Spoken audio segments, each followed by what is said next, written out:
If you want to be treated like a princess, or if you want to be treated like a queen, you need to start looking like a queen as well. Have you ever seen a queen dressing like a peasant? I don't think so. So I started dressing up as one, and let me tell you, it works. It works. I've noticed a extreme difference. This is something that I've actually learned in the Bible. Here is my Bible. But when I was reading Proverbs chapter 7 verse 10, right, essentially the whole chapter 7 is about, it is a warning against adulteress. Behold, the woman meets him dressed as a prostitute, willy of heart. She is loud and wayward. Her feet do not stay at home. Now in the market, now in the street, now in the market, at every corner she lies in wait. And then it goes on to say how this woman has, essentially this woman is married and is looking for a new boy toy, and she's like, it literally says, wait, I had to offer sacrifice, and today I paid my vows. So now I've come out to meet you, to seek you eagerly, and I have found you. I have spread my couch with coverings, colored linen from Egyptian linen. I have perfumed my bed with myrrh, aloes, and cinnamon. Come along and let us take our fill of love till the morning. Let us delight ourselves with love, for my husband is not home. He has gone a long journey. He took a bag full of money with him. Anyways, with much seductive speech, she persuades him, and with her smooth talk, she compels him. At once, he follows her as an ox goes to slaughter. It's in the Bible. This is the English Standard Version. When I read that, my first immediate thought is that you cannot be treated like a princess if you are dressed and if you act like a prostitute, because the way that you treat yourself is the way that other people will also treat you. And if you think about it, like movies, if you watch, I don't know about Bridgerton, I only watched one episode, but if you've watched old medieval movies and series, you will see that the princesses, the royal family, they were always put together. Their hair was always done. Their makeup was always done. Their clothes were always clean. They were always on par. They looked like royalty.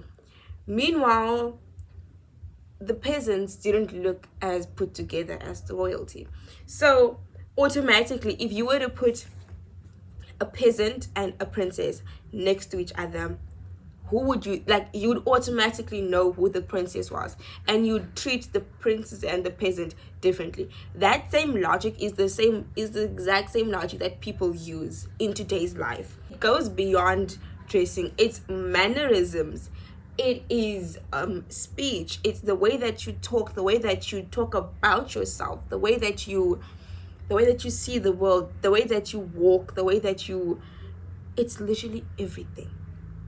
And the way that you act included. And it literally says here that this woman is out waiting in the streets and in the markets looking for a new boy toy while her husband is gone out of the country or whatever. If you act like that, how do you expect to be treated like a princess?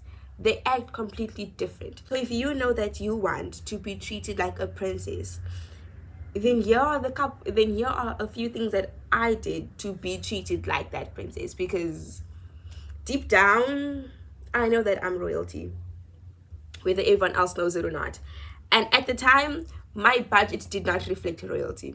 So here are a couple of inexpensive things that I did when I was making this whole transition from peasant to princess, because I knew that deep in my heart, in the next 5 years, I had a whole aesthetic that aligned up with royalty and how the royals act. And basically, I knew where I wanted to be, and I knew that where I currently was did not align with where I was going to be. So here are the things that I did. Keep in mind that this was in high school and maybe the beginning of varsity. I didn't have the budget of royalty. I did not have a royal budget. So most of the things that are on this list are pretty much inexpensive. We're not trying to break the bank. Number one, I made sure that every morning I would get dressed. I would take a shower, obviously, do, you know, the necessary hygiene. I would grab, let's say, a top that is a bit more dressed up. Like, you know, we have the tops that we, or t-shirts, whatever you call them, that we say, okay, these ones are like specifically for home that I can mess in or whatever, right? And then we have another set of tops that, like, these are my going out tops. I started touching those more often. If I would wear like maybe a normal sweatpants, and then I'll just take a nice going out top, and like I'd wear that, and it would look cute. So I started doing that, and that was literally where I started from. I had perfume that like I would use for when I'm home, and then I had perfume that I would use for when I was going out, and then I would just do 1 or 2 sprays of the going out perfume.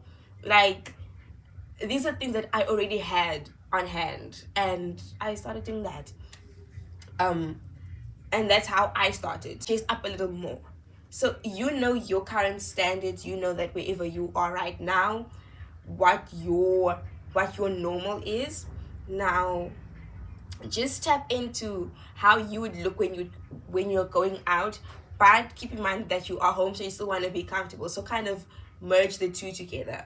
That's literally how I started. Literally, just instead of me wearing a sweatpants and a hoodie, I'll take out a dress and I'll wear a dress. And this is me at home. I have no plans of going out. I was probably studying most of the day. I knew that I looked good, I felt good, and I smelled good.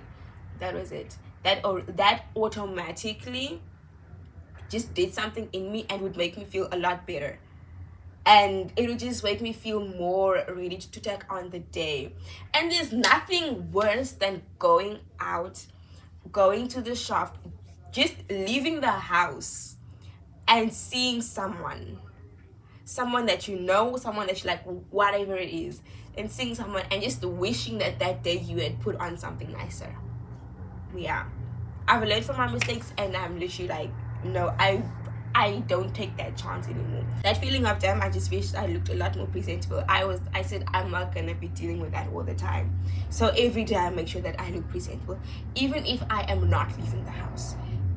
People that know me in person now, a couple of months ago, I looked at my entire wardrobe, and the thing is that as time progressed, like, I knew that the current state where I was wearing things that I knew my future self would not wear.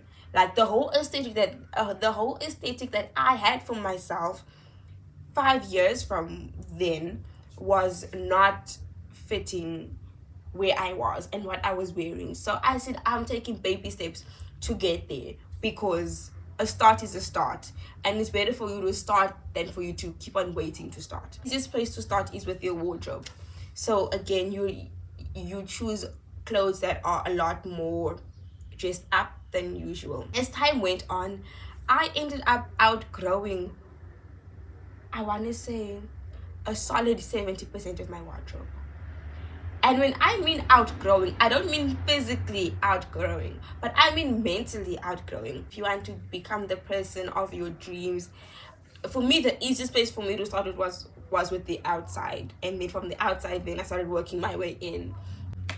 Okay, here, I spent majority of this video is gonna be about wardrobe, because I feel like it's easier to start there, and that's where you see the most progress, and seeing progress is what motivates you to keep going. Okay, so when it comes to hair, what I started doing back then is that I would set apart maybe one day, and I'd say that this is my hair day. So I would do styles that I know are extremely versatile, and styles that in the morning, if I do not have the energy to do my hair, I could go out like that. I was a mini twist warrior. Low-key, I still am. So I would do my mini twists, and I know that even if I don't do anything to them, I could walk out like that and I'd still look presentable. I could style them. I could wash my hair in them. There was so much that I could do, and doing mini twists is what really helped me to look more presentable, because my hair was already done. So it's literally just that. And back then I wasn't even into wigs or lace fronts or sewing. Like back then I wasn't even it was just me and my natural hair. On the times that I didn't have mini twists, I would set apart like one day every 2 weeks or every week or so and style my hair for that week. I would maybe have 2 ponytails for that week, or I would do a low ponytail, like a low bun with the middle part for that week, or like a low pony with the side part for that week. And then in the morning I'm just redoing my edges and just briefly brushing up or just redoing the hairstyle, not completely, but just flattening out the flyaways and whatever. That was what made it low maintenance. And because I still had my natural hair, there wasn't much I could do with it at the time, because my natural hair is very, very, very, very coily, very curly. So too much manipulation and it starts breaking off.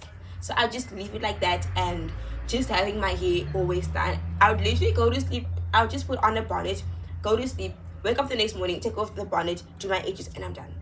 And that is what made it easier for me to look more presentable every single day, because my hair was always done. Now what I do is that this is a sew-in.